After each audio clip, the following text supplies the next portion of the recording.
Shalom. Pagi hari ini kita bersyukur untuk kasih anugerah Tuhan yang memenuhi dalam kehidupan kita. Dan pagi hari ini sebagai ucapan syukur kita kepada Tuhan, kita mau beribadah kepadanya dengan segenap hati kita. Kita mau menyatukan hati kita masuk dalam hadiratnya. Mari kita akan bersama-sama berdoa. Haleluya Yesus, terima kasih Tuhan. Tuhan Allah Bapa kami yang bertata dalam kerajaan surga, kembali Bapa kami bersyukur buat kasih anugerah-Mu, buat penyertaan-Mu Bapa sepanjang minggu ini Bapa, sehingga pagi hari ini kami boleh Tuhan beribadah kepadamu. Mari Tuhan, kiranya Kau mempersiapkan seluruh kehidupan kami, untuk kami dengan segenap hati kami mengikuti ibadah dengan sungguh-sungguh Bapa. Terima kasih Tuhan, Kau bukakan setiap hati kami, berikan pengertian kepada kami, untuk kami boleh dikuatkan Bapa, untuk kami boleh diteguhkan Bapa. Terima kasih Tuhan, kami percaya saat pagi hari ini Kau pimpin ibadah kami dari permulaan, pertengahan hingga penghabisan. Kami percaya Kau yang campur tangan Bapa. Terima kasih Yesus, tutup bungkus setiap kami Bapa dengan kuasa darah-Mu Bapa. Terima kasih Tuhan, terima kasih Yesus. Kami percaya Kau yang terus menyertai ibadah kami pagi hari ini. Terima kasih Tuhan, kami serahkan semuanya ke dalam tangan kasih-Mu. Hanya di dalam nama Tuhan kami Yesus Kristus kami berdoa, haleluya, amin. Kasih Allahku sungguh telah terbukti. Dia sudah mengorbankan hidupnya untuk menebus setiap dosa-dosa kita. Haleluya Yesus.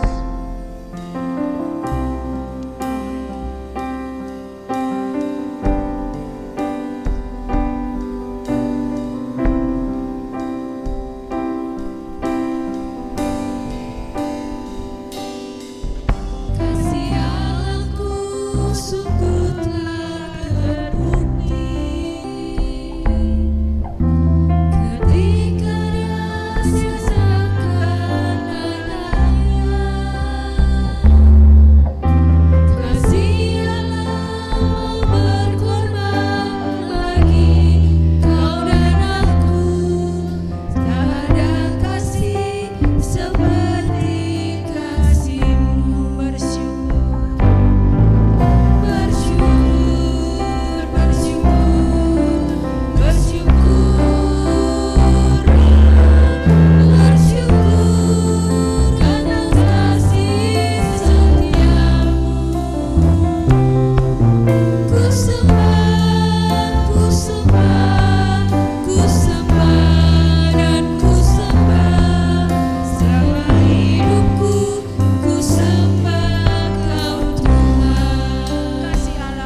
bersyukur.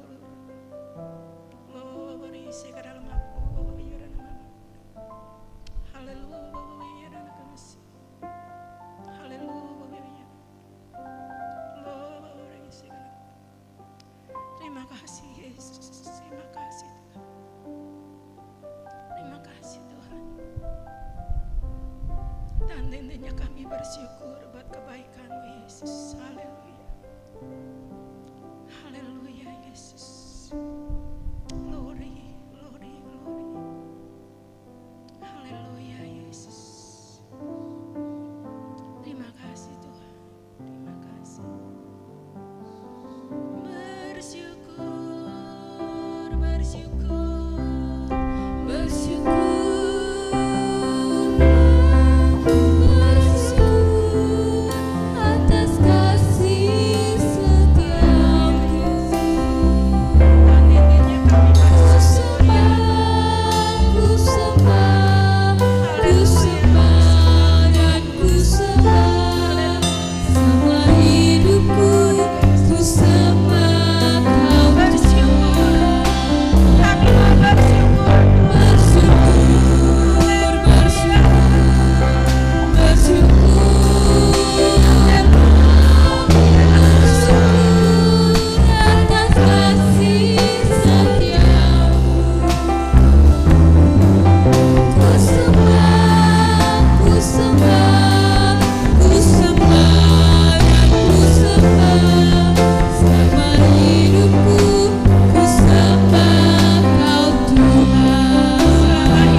Sekali lagi shalom. Saya percaya pagi hari ini semuanya dalam keadaan sehat. Dan saya percaya ada sukacita di dalam hati saya dan saudara.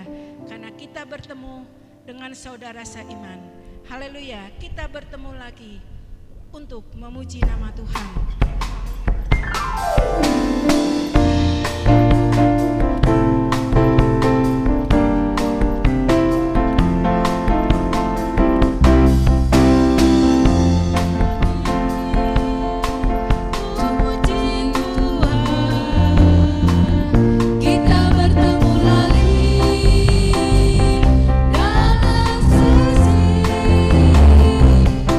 Sesuatu pasti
perkara yang lain.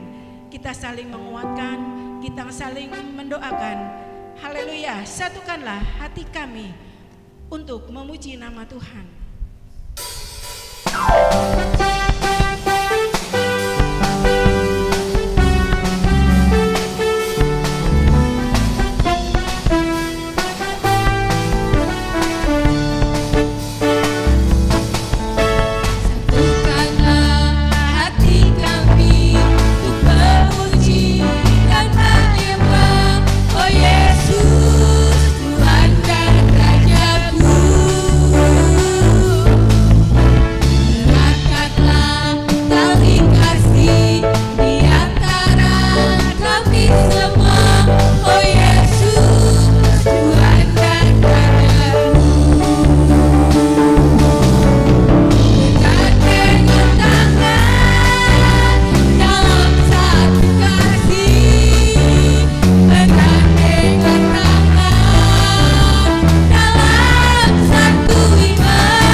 Saling mengasihi di antara kita. Sebentar kita akan dikuatkan melalui kebenaran firman Tuhan. Mari kita mau persiapkan hati kita, pikiran kita. Kita mau minta Tuhan memberikan pengertian kepada kita, untuk kita mengerti apa yang Tuhan mau atas hidup kita. Haleluya. Kasih dari surga memenuhi tempat ini. Kita percaya kasih Tuhan turun dalam hidup kita. Haleluya Yesus. Glory Bapa, terima kasih Tuhan. Terima kasih Yesus.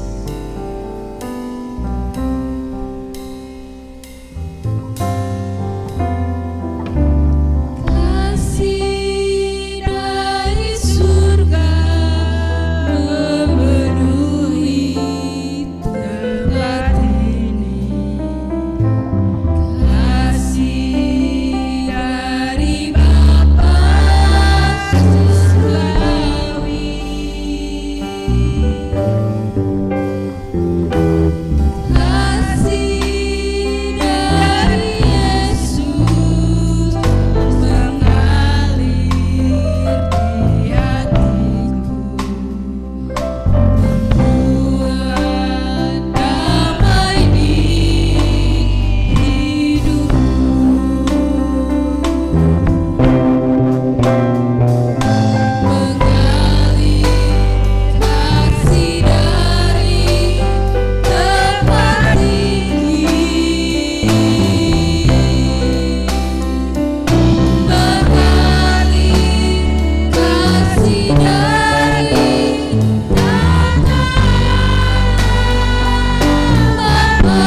kerajaan surga.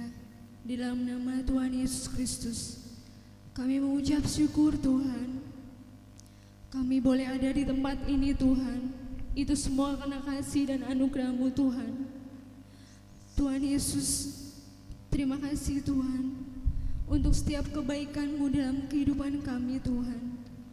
Tuhan Yesus, kami mengucap syukur Tuhan. Pada pagi hari ini Tuhan, kami boleh berkumpul di tempat ini untuk memuji dan memuliakan nama-Mu Tuhan. Tuhan Yesus, sebentar Tuhan kami akan mendengarkan kebenaran firman-Mu Tuhan. Engkau tanamkan firman-Mu dalam kehidupan kami Tuhan, supaya firman-Mu dapat bertumbuh dalam kehidupan kami Tuhan, dan kami dapat menjadi berkat bagi semua orang. Tuhan Yesus, Engkau memberkati hamba-Mu yang akan menyampaikan firman-Mu Tuhan. Engkau urapi hamba-Mu Tuhan. Engkau berikanlah hamba-Mu kekuatan Tuhan. Ya Yesus, kuduskanlah hamba-Mu Tuhan, supaya dapat berkata-kata melalui kebenaran firman-Mu Tuhan, dapat menjadi kekuatan dalam kehidupan kami Tuhan. Tuhan Yesus, Engkau memberkati keluarganya Tuhan, Engkau memberkati anak cucunya Tuhan, Engkau memberkati istrinya Tuhan. Tuhan Yesus, Engkau memberkati pekerjaannya Tuhan, memberkati pelayanannya Tuhan. Terima kasih Bapa, kami siap mendengarkan kebenaran firman-Mu. Di dalam nama Tuhan Yesus Kristus, kami sudah berdoa dan mengucap syukur. Haleluya. Amin. Amin.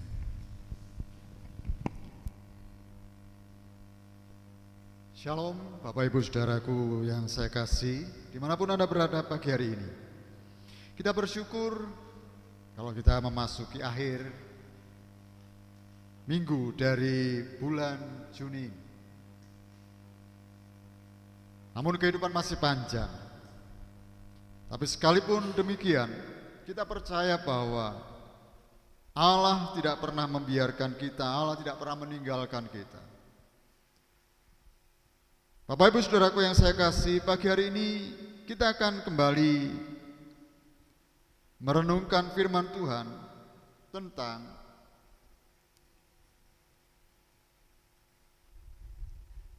saling mengasihi di masa pandemi. Kalau kita berbicara saling mengasihi, mudah untuk diucapkan, mudah untuk dikatakan. Apalagi di situasi seperti sekarang ini. Tetapi yang paling penting bukan apa yang menjadi statement kita, apa yang menjadi pernyataan kita. Tetapi mari kita melihat dari kebenaran firman Tuhan, apa yang harus kita lakukan berkaitan dengan saling mengasihi di masa yang sedang kita alami seperti sekarang ini. Mari kita akan membaca firman Tuhan dari Injil Yohanes pasal yang ke-13 ayat 34 dan 35. Saya akan bacakan bagi Bapak Ibu Saudara. Aku memberikan perintah baru kepada kamu, yaitu supaya kamu saling mengasihi, sama seperti aku telah mengasihi kamu, demikian pula kamu harus saling mengasihi. Dengan demikian semua orang akan tahu bahwa kamu adalah murid-muridku, yaitu jikalau kamu saling mengasihi. Sekali lagi saya katakan saling mengasihi. Kata mengasihi, berkata tentang kasih, berbicara tentang kasih itu hal yang gampang. Hal yang mudah dalam kehidupan manusia. Tapi kenyataannya adalah sikap dasar kecenderungan watak manusia adalah mementingkan diri sendiri. Egois. Apalagi di masa-masa seperti ini banyak orang yang mencari keuntungan di tengah-tengah penderitaan orang lain.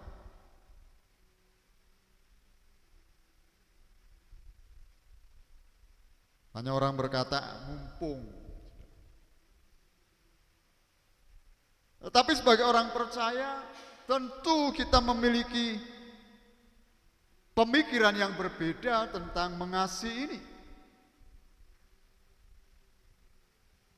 Pertanyaannya adalah bagaimana seharusnya sikap kita dalam hal mengasihi, dalam bahasa aslinya disebut agapao. Ketika melihat penderitaan sesama di saat pandemi yang sedang terjadi sekarang ini. Dan kita tahu bahwa akibat dari pandemi ini banyak sekali orang yang mengalami kebangkrutan, banyak orang yang mengalami kesulitan, banyak orang yang mengalami penderitaan. Bagaimana sikap kita dalam hal mengasihi ini? Yang pertama tentunya adalah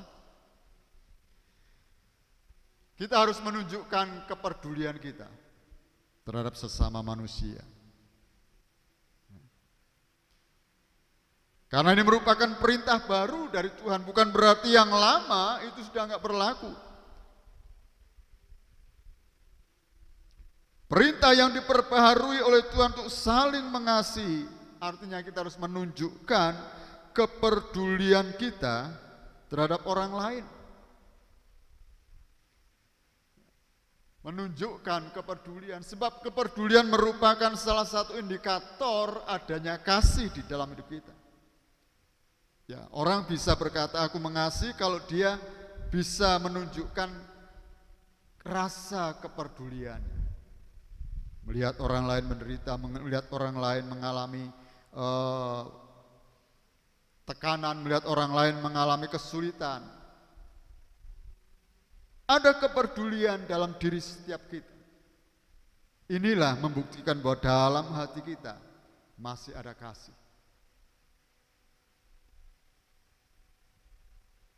Tuhan Yesus pernah memberikan sebuah perumpamaan bagaimana seharusnya kita mengasihi.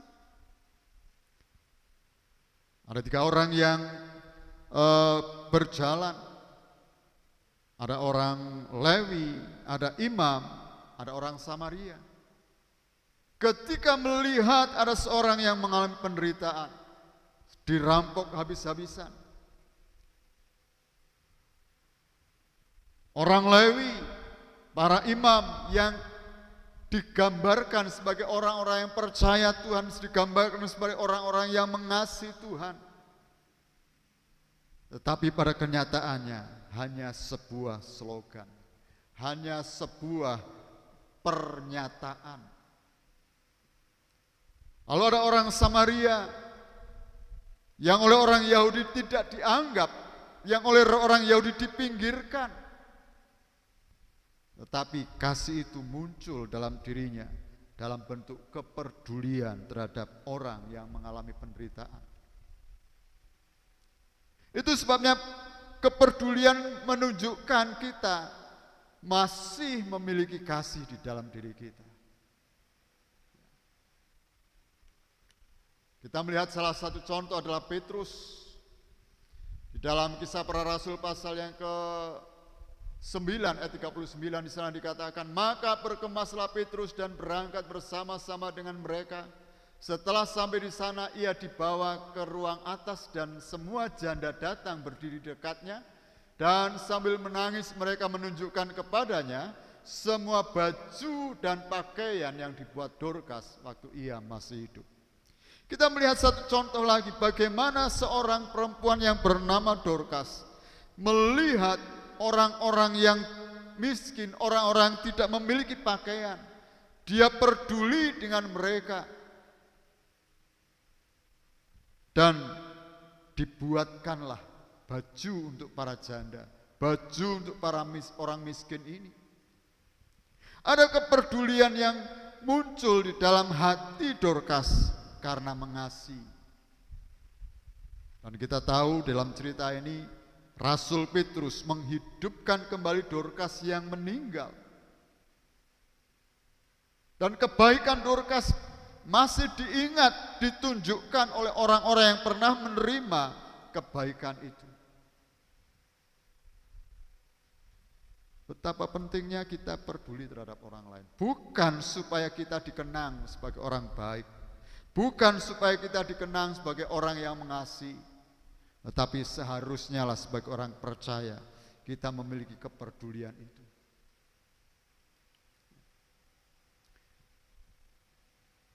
Sebab kepedulian itu harus didasari dari ketaatan kita akan firman Tuhan.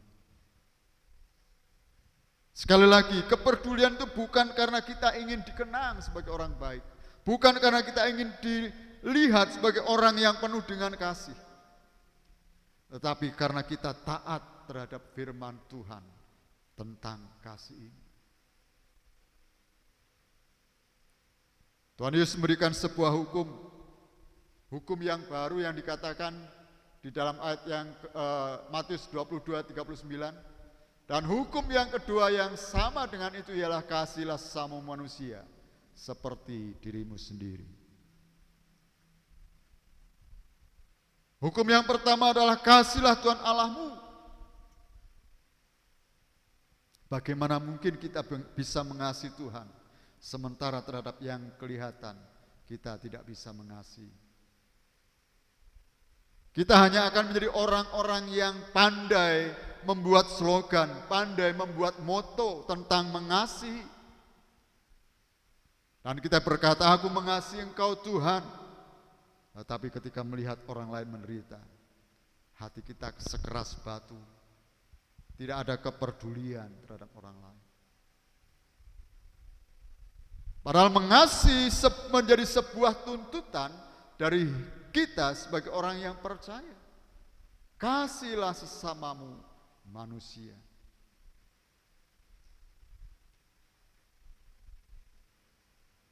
Ketaatan terhadap firman harus menjadi dasar dari kasih yang muncul dari hidup kita.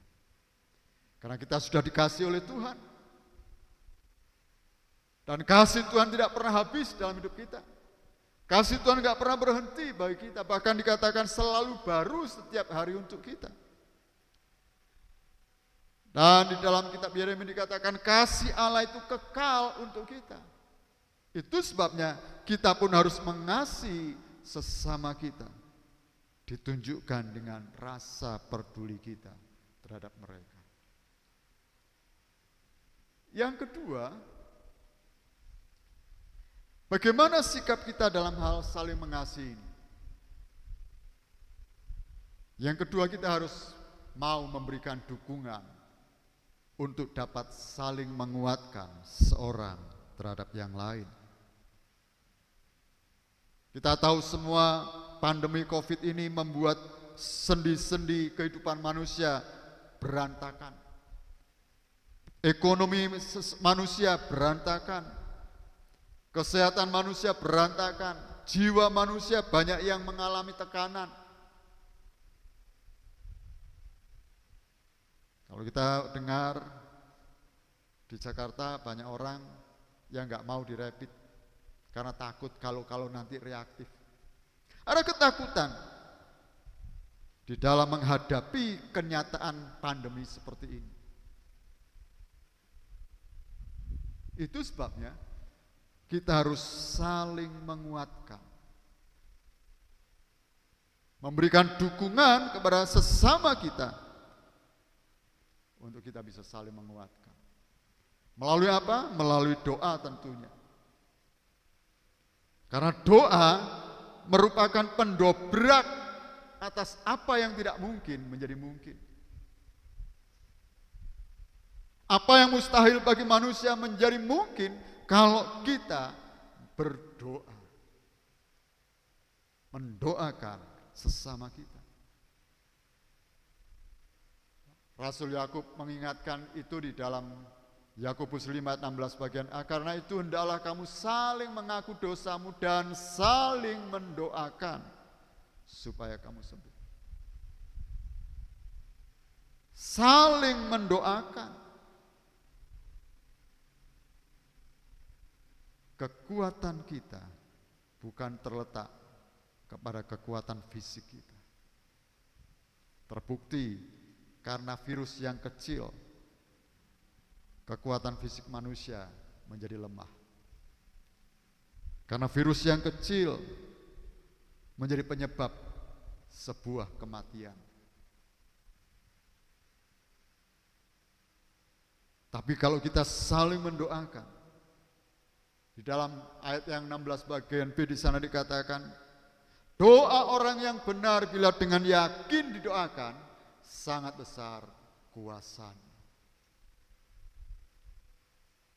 saling mendoakan dengan sebuah keyakinan, itu akan membuat sebuah perubahan, akan memberikan dampak di dalam kehidupan setiap manusia.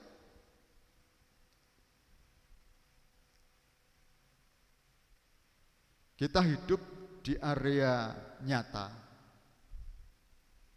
tapi juga di area spirit. Doa adalah di area spirit, di area yang tidak nampak. Tetapi dampaknya, akibatnya dapat dirasakan di area yang nampak dalam hidup kita.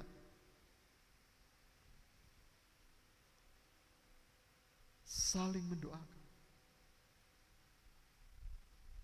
sehingga kita bisa saling menguatkan. Yang berikutnya, dukungan kita adalah melalui tindakan kasih yang nyata. Bukan hanya sekedar berdoa, aku mendoakan engkau supaya engkau kuat, aku mendoakan engkau supaya engkau berhasil, aku mendoakan engkau supaya engkau mengalami pertolongan Tuhan. Tapi kasih itu yang ada dalam diri kita pun harus menjadi nyata di dalam hidup kita. Kasih yang nyata, bukan sekedar slogan, bukan sekedar moto. Ada tindakan yang nyata.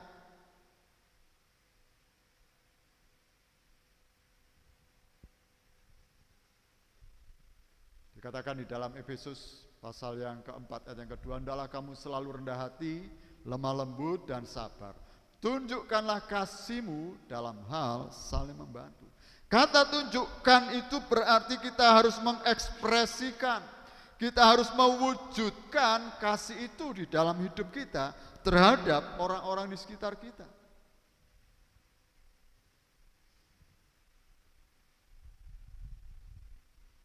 Dengan menolong mereka yang dalam kekurangan, dengan menolong mereka yang sedang membutuhkan.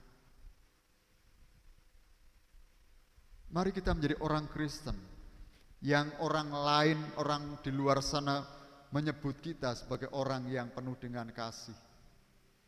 Mari kita tunjukkan itu di dalam hidup kita. Kita menunjukkan kasih yang ada pada kita itu. Sehingga melalui apa yang kita lakukan, orang lain boleh dikuatkan, orang lain boleh mengalami sukacita, saling menunjukkan kasih kita. Tunjukkanlah kasih-Mu dalam saling membantu. Dengan kata lain, kita harus menjadi orang yang ringan tangan di dalam menolong orang lain. Jangan lalu berkata, wah aku juga kurang kok, aku juga mengalami hal yang sama, bagaimana mungkin aku bisa menolong? Menolong orang lain tidak harus menunggu kita kaya. Menolong sesama tidak harus menunggu kita menerima berkat. Ingat cerita tentang Elisa, janda di Sarfat. Bagaimana janda ini menolong sang nabi dengan apa yang ada di dalam dapurnya sendiri. Hanya segenggam tepung dan sebuli-buli minyak. Artinya apa? Sudah tidak ada lagi selain itu. Hanya itu satu-satunya bahan makanan yang akan dimasak dan selanjutnya sudah tidak tahu lagi. Tetapi karena dia taat dan karena kasih di dalam dirinya, ini berkati oleh Tuhan. Janda ini mengalami kelimpahan, bukan karena dia berlimpah dahulu, tetapi karena dia memiliki hati. Oleh sebab itu jangan tunggu kita menjadi kaya, jangan tunggu kita berlimpah berkat baru kita memberkati orang lain. Tapi ketika Tuhan bilang, berkati sesamamu dengan apa yang ada. Jangan kita protes, Tuhan ini satu-satunya yang kalau aku beri lain, bagaimana dengan diriku, bagaimana dengan hidupku, bagaimana dengan keluargaku.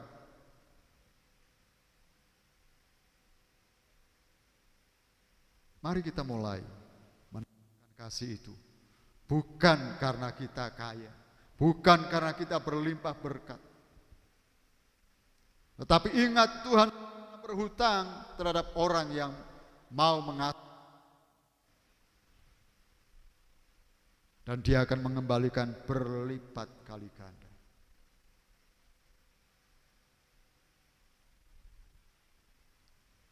Yang selanjutnya, yang ketiga, yang terakhir adalah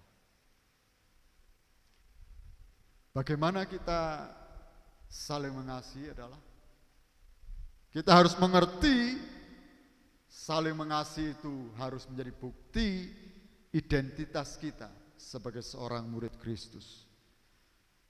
Di dalam ayat 35 di sana dikatakan, dengan demikian semua orang akan tahu bahwa kamu adalah murid, yaitu jikalau kamu saling mengasihi. Saling mengasihi adalah identitas kita sebagai murid Kristus. Sebagai murid Kristus. Kalau kita sebagai murid, artinya kita harus sungguh-sungguh mendengarkan apa yang dikatakan sang guru dan mengikuti apa yang dikerjakan oleh sang guru. Guru, kata guru, digugu lan ditiru. Diikuti seorang yang diteladani kehidupannya. Dan kalau kita menjadi murid, artinya kita harus mengikuti teladan sang guru kita. Mengikuti teladan sang guru kita. Di dalam Injil Yohanes pasal 13 ayat 15 di sana dikatakan, sebab aku telah memberikan suatu teladan kepada kamu, supaya kamu juga berbuat sama seperti yang telah kuperbuat kepadamu.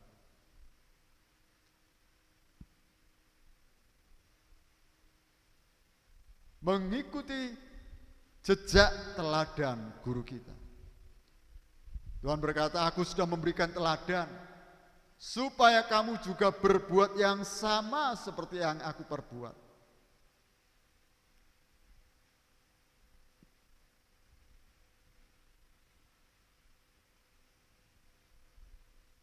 Alkitab juga mengatakan, kalau kita menjadi murid, paling tidak kita bisa menyamai guru kita, yaitu Tuhan Yesus. Melakukan hal yang sama seperti apa yang Tuhan Yesus lakukan. Apa yang Tuhan Yesus lakukan? Selama pelayanannya yang hanya 3 tahun itu, Dia tahu apa yang dibutuhkan oleh manusia. Baik kebutuhan secara jasmani maupun kebutuhan secara rohani. Dia mengisi kebutuhan itu dengan tangannya sendiri. Ketika melihat ribuan orang yang mengikuti dia dan seharian mengikuti dia, maka Yesus mengasihi dengan apa? Dengan memberikan makan kepada 5.000 orang. Hanya yang laki-laki saja yang disebut, belum yang perempuan, belum anak-anak. Tuhan pernah memberikan makan kepada 4.000 orang. Tuhan menghibur kesedihan Maria dan Marta ketika Lazarus meninggal dunia. Tuhan pernah menyembuhkan seorang yang lumpuh, yang tidak ada seorang pun yang peduli.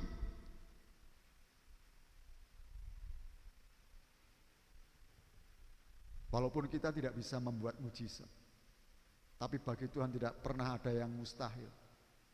Ketika kita berdoa, ketika kita menunjukkan kasih kita, mujizat bisa terjadi.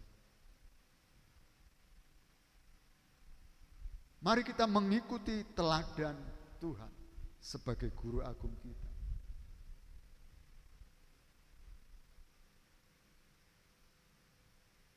Dan sebagai seorang murid, kita juga harus melakukan apa yang guru kita kerjakan. Yohanes pasal yang ke-14 ayat 12 di sana dikatakan, aku berkata kepadamu, sesungguhnya barang siapa percaya kepadaku, ia akan melakukan juga pekerjaan-pekerjaan yang aku lakukan. Bahkan pekerjaan-pekerjaan yang lebih besar daripada itu, sebab aku pergi kepada Bapa. Kita mungkin akan berkata, mana mungkin aku bisa melakukan seperti yang Tuhan lakukan, bahkan yang lebih gede dari itu. Ingat, bukan hanya bagi Tuhan tidak ada perkara yang mustahil, tapi bagi setiap orang yang percaya tidak ada yang tidak mungkin. Tuhan bisa melakukannya menjadi mungkin bagi orang yang percaya.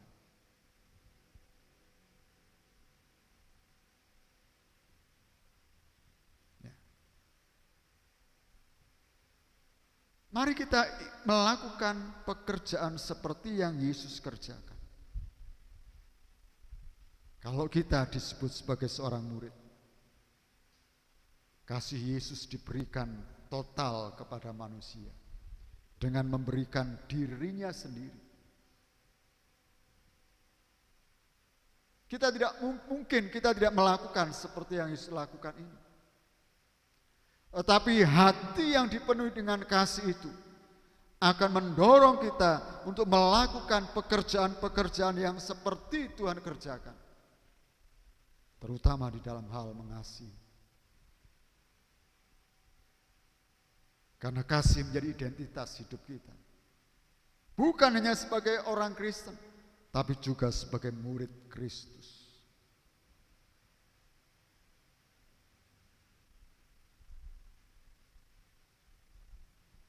Kita mungkin bisa menyanyikan pujian, mengasihi, mengasihi lebih sungguh. Tapi mari kita mulai mengekspresikan itu di dalam hidup kita. Kita tahu di sekitar kita banyak orang yang mengalami tekanan, banyak orang yang mengalami kesulitan. Di sekitar kita banyak orang yang sedang terpuruk. Jangan tutup matamu, jangan tutup hatimu. Jangan hanya berkata, bagaimana mungkin aku bisa menolong orang lain sedang diriku sendiri butuh ditolong.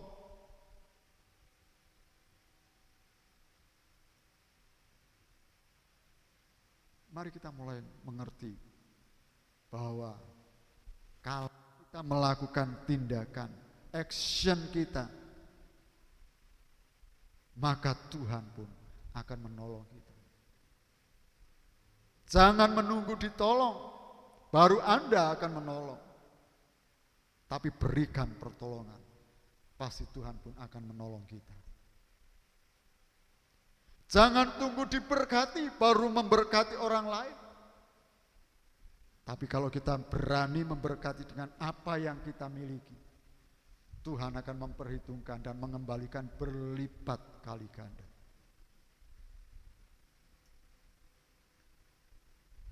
Saya pernah mengalami hal itu beberapa kali. Yang paling saya ingat adalah satu kali.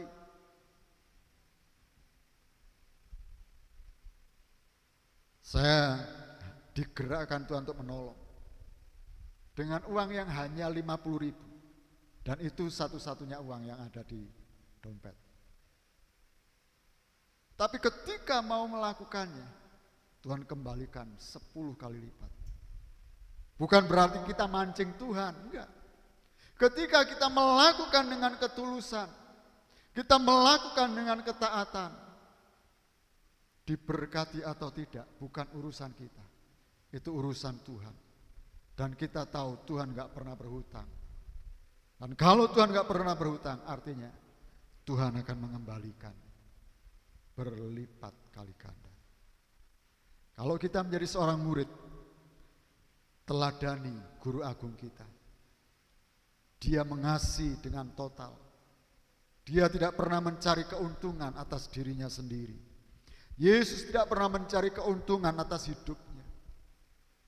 Tapi Yesus justru memberikan hidupnya bagi manusia. Biarlah pagi hari ini, siapapun kita, dimanapun kita berada, kita dituntut oleh Tuhan untuk saling mengasihi dengan menunjukkan kepedulian kita, dengan menunjukkan dukungan kita, dengan membuktikan bahwa kita ini adalah murid Kristus. Jangan biarkan hanya slogan yang ada di dalam mulut kita. Jangan biarkan hanya moto yang keluar dari mulut kita. Tapi saling mengasihi di masa pandemi. Harus kita tunjukkan kepedulian kita. Harus kita berikan dukungan kita. Dan harus kita buktikan bahwa kita adalah murid Kristus. Diberkatilah orang yang mendengar, terlebih lagi yang melakukan firman Tuhan. Tuhan Yesus memberkati kita semuanya. Mari kita tundukkan kepala.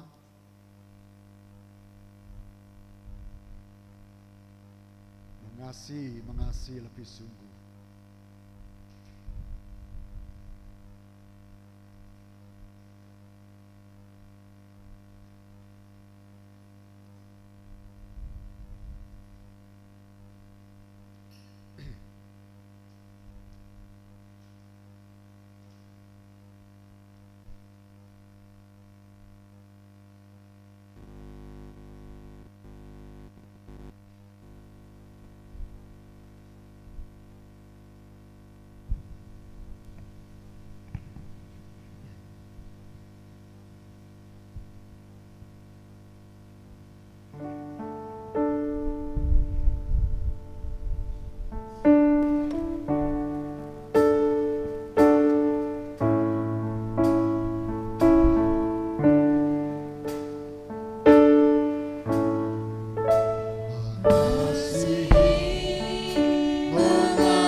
Sebagai orang percaya, sebagai anak-anak Tuhan, orang lain memberikan kepada kita predikat kasih dalam hidup kita.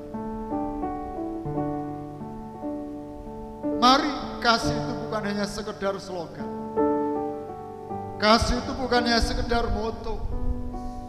Tetapi kasih itu harus menjadi bukti di dalam hidup kita. Dan mari kita mulai membuka hati kita, membuka mata kita, melihat orang-orang di sekitar kita. Bagaimana mereka mengalami penderitaan karena virus yang sedang menjangkiti ini. bagaimana mereka terdampak karena virus yang sedang ada ini. Jangan kita berkata, aku juga mengalami hal yang sama. Aku juga sedang mengalami penderitaan. Aku juga sedang mengalami kekurangan. Mari kita mulai menunjukkan bahwa kita memiliki Tuhan yang berkuasa atas hidup kita. Kalau kita mendasari kasih kita atas ketaatan kepada firman-Nya, maka jangan takut ketika Tuhan memerintahkan kita untuk memberkati, ketika Tuhan memerintahkan kita untuk mendoakan, ketika Tuhan memerintahkan kita untuk menolong sesama kita. Tuhan akan menggantikan berlipat kali ganda dalam hidup. Itu sebabnya mari jadikan kasih ini menjadi identitas, bukan kita hanya sebagai orang Kristen, tapi kita sebagai murid-murid Kristus. Karena Tuhan sudah lebih dahulu mengasihi kita, kita pun harus mengasihi sesama kita.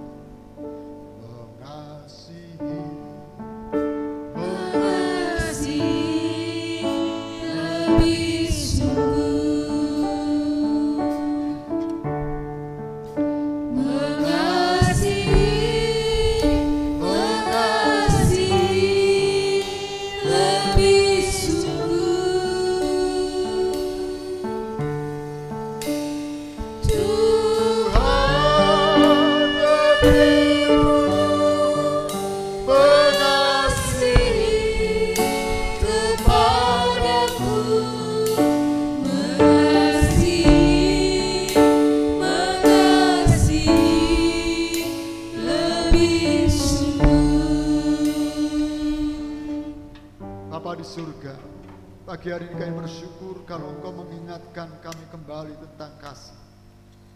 Engkau sudah memberikan hukum kasih dalam hidup kami. Kasihlah Tuhan Allahmu dan kasihlah sesama manusia. Kami mau mempraktekkan itu dalam hidup kami ya Tuhan. Agar Engkau dikenal, agar Engkau dipermuliakan. Untuk membuktikan bahwa kami adalah murid-murid Kristus. Murid yang meneladani kehidupan guru agungnya. Terima kasih Tuhan. Berikan kami hati yang peduli, hati yang mengasihi. Berikan kami Tuhan mata yang dapat melihat, agar kami dapat melakukan kehendak-Mu. Terima kasih Tuhan. Mari Roh Kudus, Engkau menolong setiap kami untuk kami dapat melakukan firman, untuk kami dapat terus mentaati akan firman-Mu ya Tuhan. Bapa di surga, pagi hari ini kami berdoa untuk umat Tuhan, jemaat Tuhan dimanapun mereka berada. Kalau hari-hari ini mereka sedang mengalami sakit penyakit, kami berdoa berseru di dalam nama Tuhan Yesus, mujizat masih terjadi, kesembuhan sedang terjadi. Kalau hari-hari ini mereka mengalami beban berat, Engkau Tuhan yang akan memberikan kelegaan. Kalau hari-hari ini mereka berputus asa, Tuhan Engkau yang menyediakan pengharapan. Dan kalau hari-hari ini mereka sengaja menjauh, Tuhan ampuni mereka. Bapa, kami juga menyerahkan berdoa bagi Indonesia. Bila kalau kami sedang memasuki masa new normal, kehidupan baru, mari Engkau menolong kami untuk kami dapat disiplin melakukan, untuk kami dapat hidup di dalamnya. Dan kami percaya Engkau akan menolong bangsa ini Tuhan, untuk dapat menghadapi pandemi ini bersama dengan Tuhan. Memberkati pemerintahan yang ada, dari Bapak Presiden beserta dengan para menteri, para gubernur, bupati, wali kota, para camat, kepala desa, bahkan sampai kepada RT. Engkau memberkati mereka semuanya. dengan hati yang takut akan Tuhan, dengan hikmat Tuhan untuk membawa Indonesia, masyarakat Indonesia keluar dari pandemi ini ya Tuhan. Karena kami tahu pertolongan pasti terjadi atas Indonesia. Berkat-Mu Engkau sediakan bagi Indonesia, dari Sabang sampai Merauke, dari Miangas sampai Rote. Terima kasih Tuhan. Kami percaya Engkau pun juga sudah memberkati kami semua, umat Tuhan. Baik berkat di dalam rumah tangga kami, berkat di dalam pekerjaan dan usaha kami, berkat di dalam studi kami, bahkan kami yang sedang bergumul pun Engkau memberkati kami. Apa yang kami usahakan, yang kami kerjakan dengan tangan kami, Engkau menjadikan kami berhasil. Terima kasih Tuhan. Terima kasih Bapak. Terlebih lagi Engkau memberkati kesehatan di dalam hidup kami, memberkati dengan kekuatan bagi kami. Terima kasih Bapak. Oleh sebab itu saudaraku yang kasih, sekarang terimalah berkat damai sejahtera dari Allah Bapa, kasih sayang dan kemurahan dari Tuhan Yesus Kristus, pertolongan, penyertaan dan kekuatan melalui kuasa Roh Kudus berlimpah-limpah atasmu mulai hari ini sampai Maranatha. Dalam nama Tuhan Yesus, haleluya. Amin. Saudaraku yang kasih, ada beberapa pengumuman. Yang pertama, persembahan dapat Anda salurkan langsung ke gereja atau melalui para PKS atau melalui rekening bank. Yang kedua, minggu depan kita akan memulai ibadah di gereja. Saya ingatkan, setiap jemaat harus menggunakan atau memakai masker. Keluar rumah sampai di gereja, bahkan selama mengikuti ibadah harus menggunakan masker. Jadi jangan sampai aku lupa nggak bawa masker. Hari ini saya mengingatkan, minggu depan pakai masker selama ibadah. Dan cuci tangan, ingat jaga kesehatan supaya kita bisa beribadah. Tuhan Yesus memberkati kita semua. Amin.